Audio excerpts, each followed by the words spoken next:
What is going on, YouTube? This is Clay with Clay's AC and Auto Repair and Accurate Engines here in Grand Rapids, Michigan. If this video is helpful, please consider subscribing, clicking the notification, sharing my video, and giving me them sweet old thumbs up. If you've got a question for me, you can ask it on Clay's AC and Auto Repair on the Facebook Messenger. I try to answer everyone's questions that I possibly can. I can't help you with your baby mama drama, but I may be able to help you with your car. Remember, if anyone else can do it, I promise you, you can do it too. When you find the spot of the video that you're looking for, please at nighttime turn the volume down and put it on one of my sweet Clayway playlists if I'm able to help you out.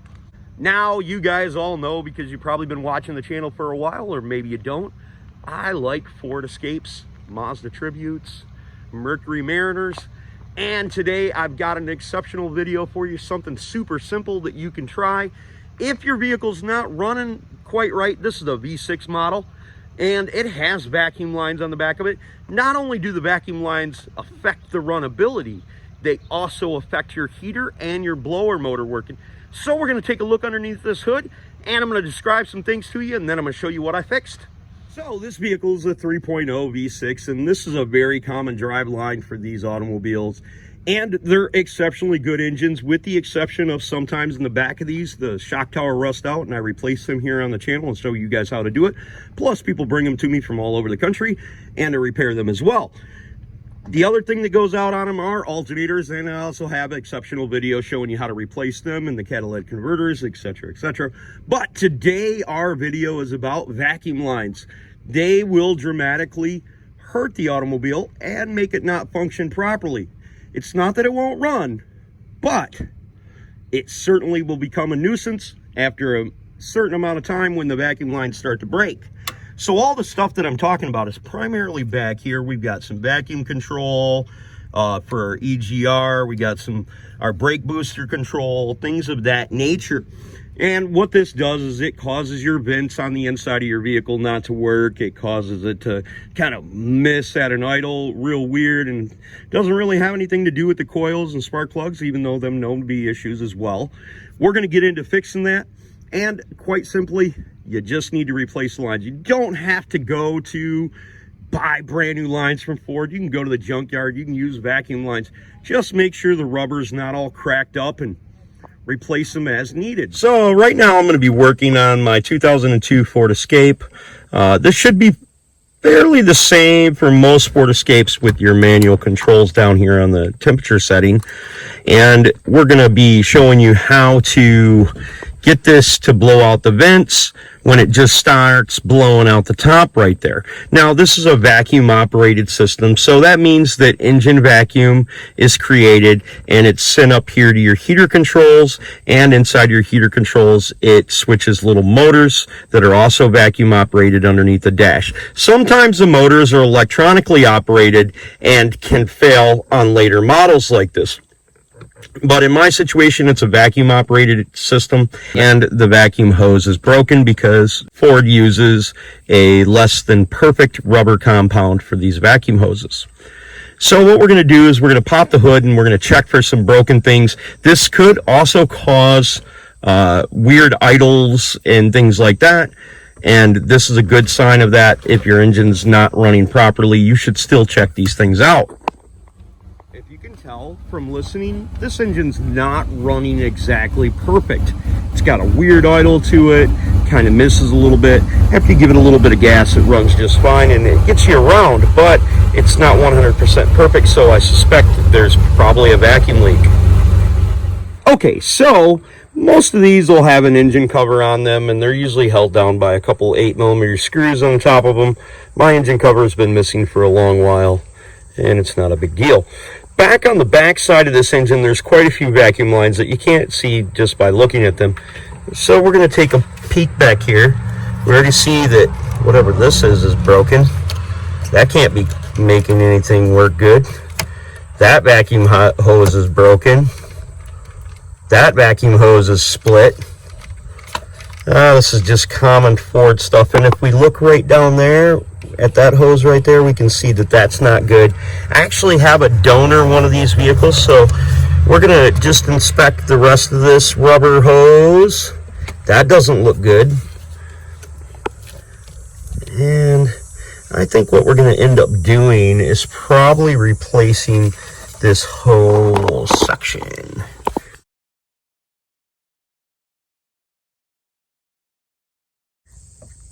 That vacuum hose looks terrible that's your EGR right there. Definitely need to replace that.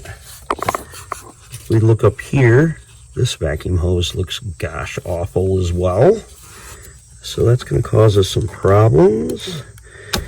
This vacuum hose is junk as well. All of this stuff is rotted and corroded. So in my situation, I'm going to pull that one off. And that goes up underneath there. So this goes up underneath here and connects to here. So we pull that off, we pull this off. And that exposes another broken hose, which I suspect goes up to this one right here. We'll find out from our donor vehicle. So in my situation, I pulled off this hose here, and that ran up to here. So I'm going to go take all of that off my donor. Okay, something that you should first look for when you pop your hood, if you find out some of the hoses are missing and not in the right place, there's always going to be this little sticker right here, which is going to pretty much tell you how things go. Now, I've got a hose assembly off a 2006 Ford Escape, which is a little bit different than my 2002, but not much different. And that basically tells you that if you were the cheap sort, or you didn't want to find all these little pieces and stuff, you could get some hose from the local parts store to repair these, probably 1/4-inch hose, I'm guessing. And you could repair these vacuum lines as long as you don't have any broken tabs and stuff like that. So I'm going to use some of this off of the other one there to repair this one right here. This hose that was pointed up that I was going to talk about earlier was actually attached to my intake breather. So I reattached that. I have a hose that got bit off right here, but I believe that this was a vacuum or a vent tube for my transmission, so I'm not too worried about that. So now I'm going to fix this hose work and put it back together, see if my vents work properly. So I think I've got mine put back together right, at least I hope I do. Looking at the wiring diagram, I don't think it's going to make all that much of a difference. So now we'll see if we start it up. Wonder if it idles any better. I don't have that. Let me clear my throat, like almost wanting to die. So that seems to be smoother, so that's good. Now we need to see if we have air blowing out of these vents.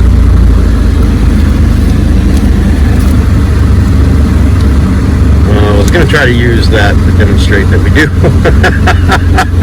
But that didn't work very well. So anyways, now that's working. The idle's much smoother, more consistent. I did notice a difference between the 2002 to the 2001 to 2004, and then 2005 and later models are going to be a little bit different. But basically what this boils down to is take a look at your vacuum hoses underneath your hood where I showed you in the back there.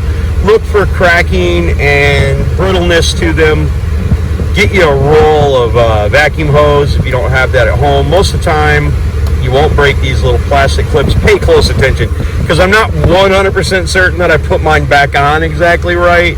Even though I looked at the diagram and it didn't really make a whole lot of difference, it's still working much better, and I got my air blowing back out of where it's supposed to be, so I'm extremely happy about that. Hopefully that helped you guys a little bit, and you'll find some little issues with your vehicle, and we'll keep these things on the road, keeping money in your pocket. Well, hopefully I was able to save you a couple dollars and avoid sending it on down to the repair shop. Remember, if you ever need something, you can check me out down here at Accurate Engines in Grand Rapids, Michigan. If this video was helpful, please consider subscribing, clicking the notification, sharing my videos, give me them sweet out thumbs up. And remember, if anyone else can do it, you can do it too. Don't be the next of them. Be the first of you. God bless and have the best of days.